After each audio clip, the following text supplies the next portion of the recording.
Take 5. Dr. Professor Kimber, I promise you, I am trying to get this video up and rolling for you. Okay, I will be answering 3 questions for this assignment. The first question is, what is the special education teacher's role? The special education teacher's role is one to instruct, but also to support the student and to support the student as a whole. So we're just not looking at how the student functions academically, which is important, which is part of our jobs, is to have them achieve and be successful as learners. But there's more to that than just data and data collection and finding out, you know, what can we do to help them. I think it's important to also know that we can have this information, but we also need to know how the many ways that they learn, the learning, the differences in learning. We also need to know, take time to know the student's background. Well, what is their family background? What is their cultural background? What are their traditions? What are their beliefs? All of those factors come into play when we're looking at a student as a whole. Collaboration is, for me, is very important in education and as a profession, is one of the key aspects in helping the student to be successful.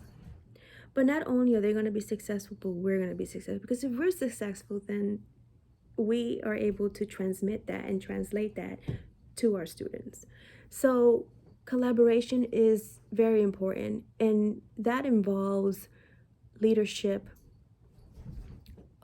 other educators in the field, special educators, general educators, paraprofessionals, behavior support, behavior interventionist, service providers. Like, it is a group, a collaborative, a collective effort to make and support both the student, but as well as a teacher. Because I strongly believe that if you have the collaboration, you have the support, then that makes my job a lot easier. And it helps me to then help them be successful. So that is important. In addition to all of the aspects that encompasses a student, we also have to take all those components and translate them into the classroom settings. So I am a firm believer, and one of the things that I did first early on in my career in education was that I took the time to read each of my students' IEPs. I wanted to know what that looks like, what their learning looks like. So it's not just the behavior part of it, but also what was their psychosocial background. A lot of these kids, most of the kids that I worked with, there was a lot of trauma, and that's another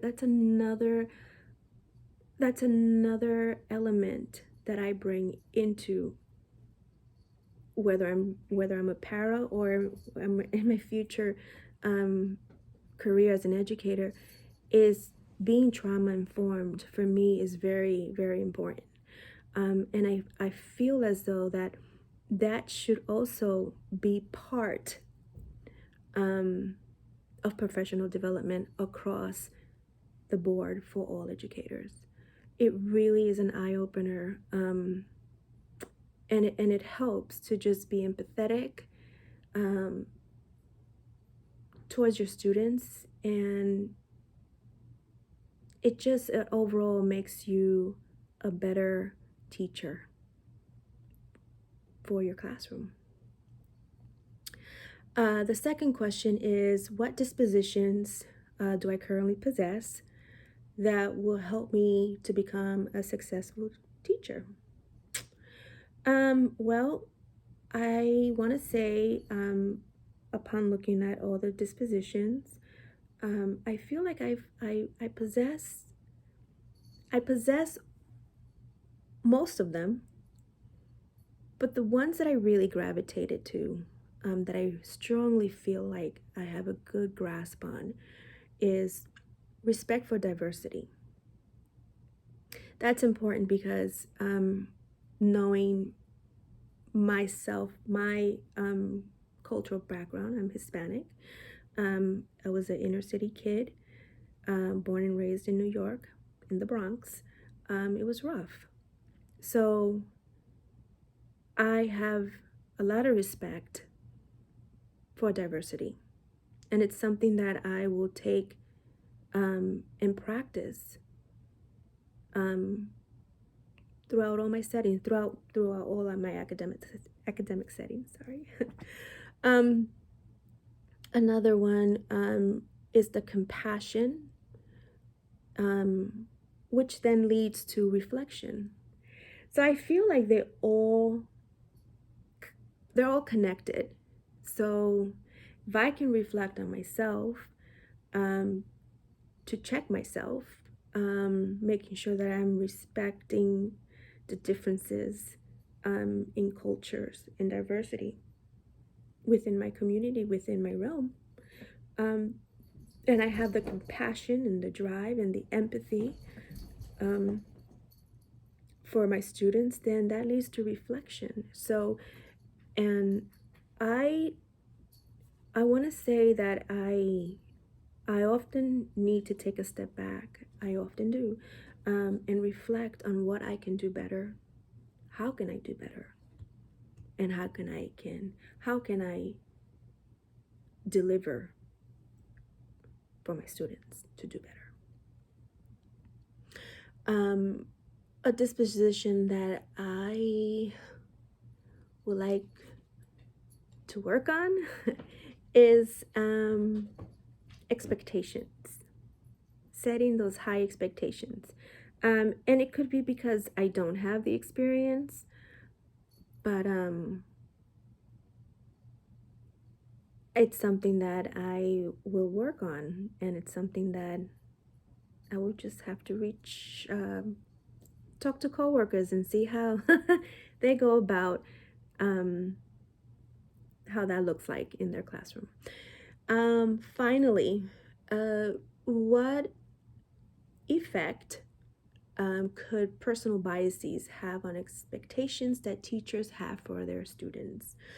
Well, one of the expectations, and I briefly mentioned this a little while ago, is I want my students, I want them to feel welcome. I want them to have a sense of safety.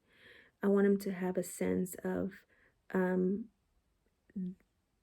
they can talk to me. And um, there won't be any, I want them to feel supportive. I don't want them to feel lonely, left out. Um, I don't want them to feel like they're being discriminated upon, whether it's due to religion, um, background, gender. I don't want them to feel embarrassed. I want them to just be honest. I want them to feel welcome and warmth in my classroom. I hope that's making sense.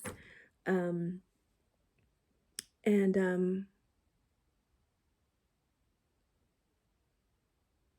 free of biases.